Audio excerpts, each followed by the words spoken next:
কথা হজম করতে শিখুন। এটা অনেক বড় গুণ, আপনাকে জিততে সহায়তা করবে। কথা না বাড়িয়ে নীরবে কাজ করে যান।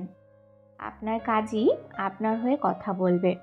মন খারাপের কারণ অতীত, আর টেনশনের কারণ ভবিষ্যৎ। তার চেয়ে বরং বর্তমানকে উপভোগ করুন, আনন্দে বাঁচুন।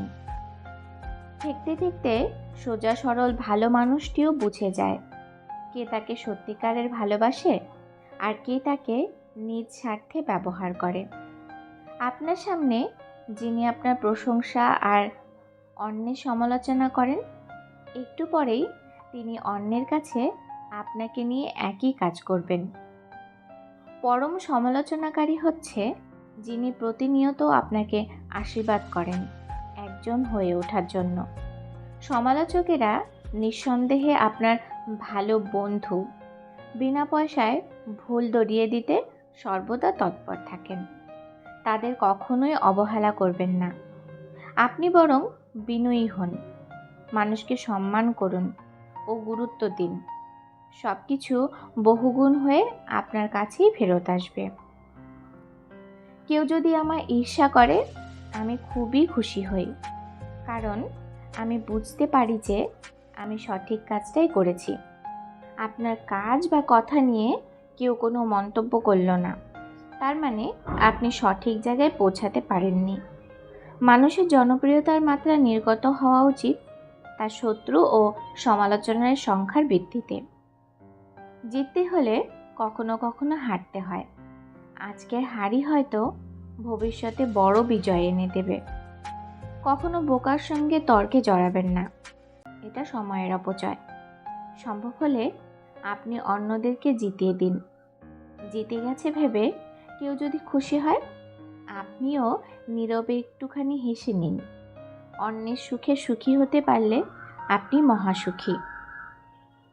চিতাবাঘ কখনো কুকুরের সঙ্গে দৌড় প্রতিযোগিতা করে না। আপনি যে চিতাবাঘ তা বোঝানোর জন্য শুধু সঠিক সময়ের অপেক্ষায় থাকুন।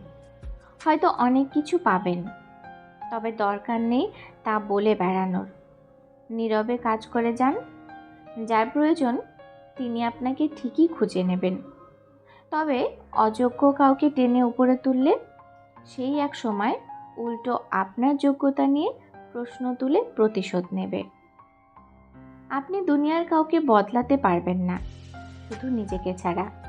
আপাতত সেটাই করুন, নিজেকে বদলে ফেলুন। আর অন্তত দুজন অসহায় মানুষকে জীবনে প্রতিষ্ঠিত হতে সাহায্য করুন। সবাই এই নীতিতে বিশ্বাসী হয়ে কাজ করলে চারপাশের দুনিয়া এমনিতেই বদলে যাবে। আপনার চিন্তাভাবনার ওপরে যারা আস্থা রাখতে পারে না, তাদেরকে খুব বেশি গুরুত্ব দেওয়ার দরকার নেই। নিজের প্রতি বিশ্বাস রাখুন, এটাই আপনাকে সবার মাঝে বিশ্বাসী ও আস্থাভাজন করে তুলবে। সির্ফ সময়ের অপেক্ষা। জীবনের পরীক্ষায় অনেকেই হেরে যান, কারণ তারা অন্যকে কপি করার চেষ্টা করেন। কিন্তু তাদের আসলে জানা নেই প্রত্যেকের প্রশ্নপত্রটাই আলাদা। কোথায় জন্মেছেন সেটা আপনার নিয়তি, কোথায় পৌঁছাবেন সেটা আপনার কর্মফল।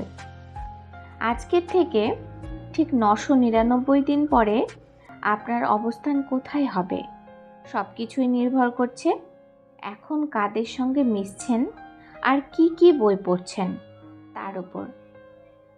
কোনো কথা শোনা মাত্রই যাচাই না করে বিশ্বাস করবেন না, কেননা মিথ্যা কথা সবসময়ই সত্যের চাইতেও তীব্রতর। প্রমাণের ঝামেলা নেই বলে মিথ্যে কথা ও গুজব দ্বিগুণ গতিতে ছোটে, কিন্তু সত্যটা প্রমাণ করতে যথেষ্ট সময়ক্ষেপণ ও বেগ পেতে হয়। ভিডিওটি এই পর্যন্তই। যদি ভিডিওটি ভালো লাগে লাইক কমেন্ট করুন আর চ্যানেলটি সাবস্ক্রাইব করে বেল আইকন বাজিয়ে দিন। ধন্যবাদ।